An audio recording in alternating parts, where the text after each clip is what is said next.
Good morning. हां हां. प्रिया, ये कशी आहेस? बेस. ठीक आहे ना? राजेश काय म्हणतोय? बरं, चहा घेतेस? कॉफी? अच्छा अच्छा.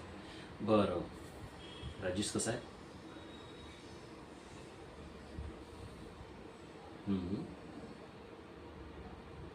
अच्छा. अं, मी काही दिवसाआधी त्याला औषधी बदलून दिल्या होत्या. त्या घेतोय ना तो बरोबर? अच्छा.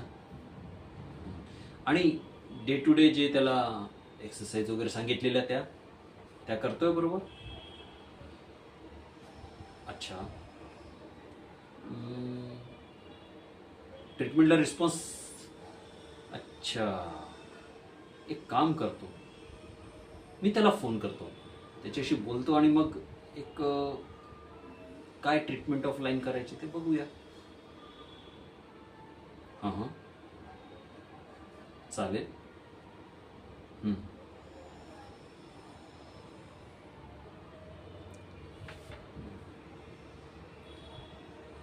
डॉक्टर, जर आपण त्याला ॲडमिट केलं आणि तुमच्या ऑब्झर्वेशनमध्ये ठेवलं तर? हां, ते पण करू शकतो आपण, काहीच हरकत नाही. तसंही राजेशला पहिल्यापासून चांगल्याने ओळखतो आणि त्याच्या फॅमिलीलाही चांगल्याने ओळखतो आणि तू काळजी घेतेच आहेस. आणि जर तुला असं वाटतं की माझ्या अंडर ऑब्झर्वेशनमध्ये आणि माझ्या टीमच्या ऑब्झर्वेशनमध्ये तो इथे लवकर स्पीडअप करेल तर करूया, कारण आता केस थोडी मला सिरियस वाटायला लागली आहे. आपण चालेल, आता तो ज्या स्टेजला आहे त्याच्यापेक्षा तो थोडा इम्प्रूव्ह झालेला बरा ना. Now it's going to serious. Okay. ठीक आहे. तू म्हणतेस तर करूया आपण. चालेल. ठीक. बाय.